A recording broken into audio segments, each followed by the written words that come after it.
এই তুমি ওরে মারলা কি জন্য? ও তোমার ইন্ডিয়াতে গেছে?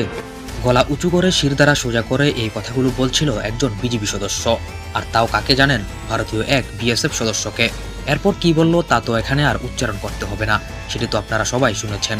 বাংলাদেশের এক বিজেপির যেন বহুদিন পর নিজের অস্তিত্বে ফেরা এটি একটি সাহসিকতার গল্প বলা যায়।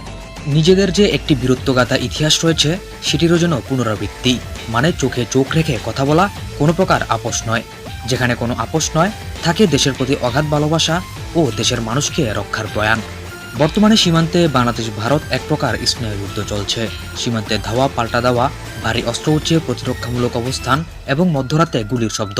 গতকাল লালমনিরহাটের পাটগ্রাম সীমান্তে ভারত ও বাংলাদেশের মধ্যে তৈরি হয়েছে এক অভূতপূর্ব যুদ্ধ পরিস্থিতি।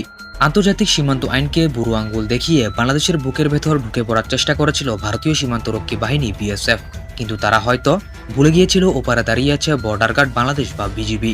একের পর এক তিনটি উস্কানিমূলক ঘটনা ঘটিয়ে যখন বিএসএফ সীমান্তকে উত্তপ্ত করার চেষ্টা করছিল, ঠিক তখনই গর্জে ওঠে বিজিবির রংপুর ব্যাটালিয়ন 51।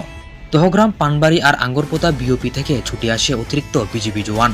বাংকারে এলএমজি ফিট করে যখন বিজিবি পজিশন নেয়, তখন পিছু হটতে বাধ্য হয় অহংকারী বিএসএফ।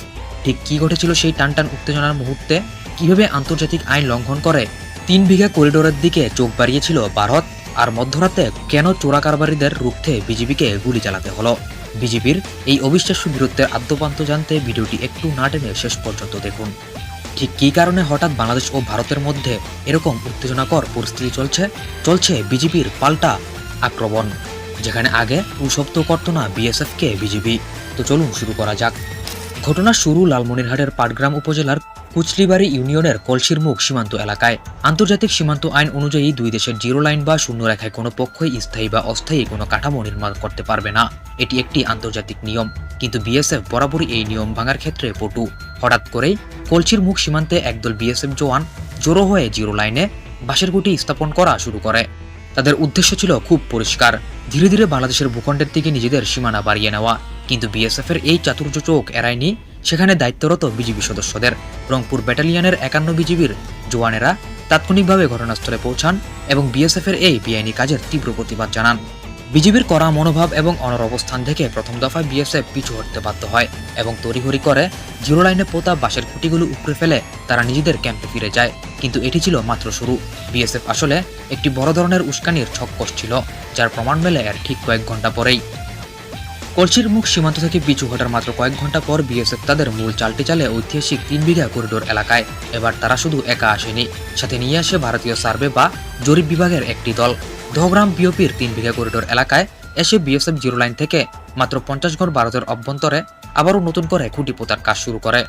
আপাত দৃষ্টিতে মনে হতে পারে এটি ভারতের ভেতরের জায়গা, কিন্তু আন্তর্জাতিক চুক্তি অনুযায়ী করিডোর ও এর সংলগ্ন এলাকার যে কোনো পরিবর্তনের আগে দুই দেশের যৌথ সম্মতি ও জরিপ আবশ্যক। বিজিবি যখন আবারও এর তীব্র প্রতিবাদ জানায় এবং আন্তর্জাতিক আইন মনে করিয়ে দিয়ে খুঁটি অপসারণের দাবি তোলে, তখন বিএসএফ চরম অহংকার প্রদর্শন করে। তারা খুঁটি সরাতে পরিষ্কার অনীহা প্রকাশ করে এবং তাদের কাজ চালিয়ে যাওয়ার ঘোষণা দেয়। মুহূর্তের মধ্যেই পরিস্থিতি উত্তপ্ত হয়ে ওঠে। দুই দেশের সীমান্তরক্ষী বাহিনীর মধ্যে তৈরি হয় যুদ্ধংদেহী আমেজ।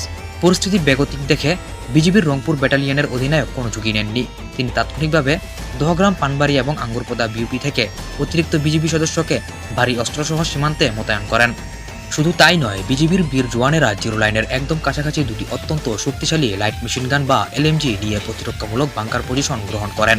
বিজিবির এই রণপ্রস্তুতি এবং এলএমজির নল সোজা বিএসএফের দিকে তাক করা, তা দেখে থমকে যায় ভারতীয় বিএসএফ। তারা বুঝতে পারে বাংলাদেশ আজ 1 ইঞ্চি জমিও ছাড় দেবে না এবং যে কোনো উস্কানির জবাব বুলেটের মাধ্যমে দেওয়া হবে। বিজিবির এই অভূতপূর্ব বীরত্ব ও প্রতিরক্ষামূলক অবস্থানের মুখে বিএসএফ তাদের খুঁটি স্থাপনের কাজ বন্ধ করতে বাধ্য হয়। তবে ঠিক সেদিন রাতেই একটি ঘটনা ঘটে যায়। 3 বিঘা করিডোরের দিনের বেলার উত্তেজনাকে ছাড়িয়ে যায় সেটি। রাত যখন নিঝুম, ঠিক তখন কুচলিবাড়ি ইউনিয়নের কলসিমুখ সীমান্ত এলাকায় পশ্চিম গিয়ারপাড়ার ঘটে এক চাঞ্চল্যকর ঘটনা। ভারতের অভ্যন্তর থেকে একদল সশস্ত্র চোরাকারবারি ভারতীয় কাঁটাতারের বেড়া কেটে অবৈধ উপায়ে বাংলাদেশের অভ্যন্তরে প্রবেশের চেষ্টা চালায়। সীমান্ত জুড়ে বিজিবি তখন এমনিতেই হাই অ্যালার্ট বা সর্বোচ্চ সতর্ক অবস্থায় ছিল। রাতের অন্ধকারে কাঁটাতারের বেড়া কাটার শব্দ পেতেই বিজিবির টহল দলগুলো সেখানে ছুটে যায়। বিজিবি জওয়ানেরা চোরা কারবারিদের চ্যালেঞ্জ করেন এবং তাদের আত্মসমর্পণ করতে বলেন। কিন্তু অপরাধীরা বিজিবির নির্দেশ অমান্য করে দেশীয় অস্ত্র উঁচিয়ে বাংলাদেশের ভেতরে ঢোকার জন্য মরিয়া হয়ে ওঠে। পরিস্থিতি নিয়ন্ত্রণে আনতে এবং নিজের ও দেশের সার্বভৌমত্ব রক্ষা করতে বিজিবি জওয়ানেরা কোনো দ্বিধা করেননি। তারা তাৎক্ষণিকভাবে নিজেদের অস্ত্র থেকে 2 রাউন্ড ফাঁকা গুলি বর্ষণ করেন। নিঝুম রাতে সীমান্তের আকাশে বিজিবির গুলির আওয়াজ প্রতিধ্বনিত হতেই চোরা কারবারিদের বুক কেঁপে ওঠে। বিজিবির এই অনমনীয় অ্যাকশন দেখে চোরা কারবারিরা চোরাই মালামাল ফেলে প্রাণভয়ে ভারতের অভ্যন্তরে পালিয়ে যায়। এর ফলে মধ্যরাতের এক বড় ধরনের অনুপ্রবেশ এবং চোরাচালানের চেষ্টা নস্যাৎ করা দেয় বিজিবি। টানা 3টি উস্কানিমূলক ঘটনার পর লালমনিরহাটের পাটগ্রাম সীমান্তে বর্তমানে থমথমে পরিস্থিতি বিরাজ করছে। তবে বিজিবি বিন্দুমাত্র শীতলতা দেখায়নি। রংপুর ব্যাটালিয়নের অধীনস্থ পুরো সীমান্ত এলাকায় বিজিবির অতিরিক্ত টহল এবং গোয়েন্দা নজরদারি জোরদার করা হয়েছে। যে কোনো ধরনের অপ্রীতিকর পরিস্থিতি এড়াতে জওয়ানেরা দিনরাত সীমান্ত পাহারা দিচ্ছেন। জানা গেছে উদ্ভূত পরিস্থিতি স্বাভাবিক করতে এবং বিএসএফের এই বেআইনি কর্মকাণ্ডের জবাব চাইতে 2 দেশের ব্যাটালিয়ন অধিনায়ক পর্যায়ে একটি কড়া পতাকা বৈঠক অনুষ্ঠিত হতে যাচ্ছে। এই পুরো ঘটনাটি বিশ্লেষণ করলে একটি বিষয় দিবালোকের মতো স্পষ্ট হয়ে ওঠে। বাংলাদেশ আজ তার দুর্বল রাষ্ট্র নয়। আমাদের সীমান্তরক্ষী বাহিনী বিজিবি আজ যে কোনো আন্তর্জাতিক আগ্রাসন বা উস্কানির মুখে দাঁত ভাঙা জবাব দিতে সম্পূর্ণ সক্ষম। ভারতের মতো একটি বিশাল সামরিক শক্তির সামনে দাঁড়িয়ে জিরো লাইনে এলএমজি উঁচিয়ে দেশের সার্বভৌমত্ব রক্ষা করা যে কতটা বীরত্বের কাজ তা 51 বিজিবির জওয়ানেরা প্রমাণ করে দিয়েছেন। তাদের এই সাহসিকতার কারণেই আজ 3 বিঘা করিডোর কিংবা লালমনিরহাটের সীমান্ত নিরাপদ রয়েছে। দেশের সাধারণ মানুষ বিজিবির এই বীরত্বকে স্যালুট জানাচ্ছে। শুধু আজকের বা কালকের এই ঘটনাটি নয়, 2 দিন আগেও সিলেটের সোনারহাট সীমান্তে উত্তেজনা সৃষ্টি করে গুলি ছুড়ে বিএসএফ সদস্যরা। তখন বিজিবিও বসে থাকেনি, পাল্টা গুলি ছুড়ে নিজেদের জানান দিয়েছে ভালোভাবেই। এবং একটি ঘটনা তো আপনারা দেখতেই পেয়েছেন যে বিজিবি আসলে কিভাবে এক বিএসএফ সদস্যকে শাসাচ্ছেন। কারণ সেই বিএসএফ সদস্য একজন বাঙালিকে কোনো কারণ ছাড়াই নিজ দেশের মাটিতে এসে পিটিয়েছে। সেজন্য বিজিবি সদস্য বিএসএফ সদস্যকে খুব ভালোভাবেই শাসিয়েছেন। এই ঘটনাগুলো একটি ভালো কিছুর ইঙ্গিত দেয়। প্রিয় দর্শক, লালমনিরহাটের সীমান্তে বিএসএফের এই বারবার আইন লঙ্ঘন এবং সিলেটের সোনারহাট সীমান্তে বিজিবির সাহসিকতাপূর্ণ প্রতিরোধকে আপনারা আসলে কিভাবে দেখছেন? আপনারা কি মনে করেন বিএসএফ এর এই উস্কানির পিছনে অন্য কোনো রাজনৈতিক উদ্দেশ্য ছিল? বিজিবির এই বীর জওয়ানদের প্রতি আপনাদের অনুভূতি কমেন্ট বক্সে লিখে আমাদের জানান। ভিডিওটি ভালো লাগলে এবং দেশের বীরত্বের এই কাহিনী সবার কাছে পৌঁছে দিতে এখনই একটি লাইক দিন। ফেসবুক ও হোয়াটসঅ্যাপে শেয়ার করুন। সীমান্ত ও ইত্যাদি বিষয়ক সমসাময়িক রাজনৈতিক বিষয়গুলো জানতে আমাদের চ্যানেলটি সাবস্ক্রাইব করে বেল আইকনটি অন করে দিন, কারণ আমরা নিত্য নতুন এরকম ভিডিও নিয়ে আসি। আমি বলছি দেশ সম্বন্ধে ভেতরে আমার কাজ হলো কি বলতে কথা বলছি একদম মুখ সামনে কথা বলবা। আপনি সামনে সিভিল মুখ সামনে কথা বলবা বলছি।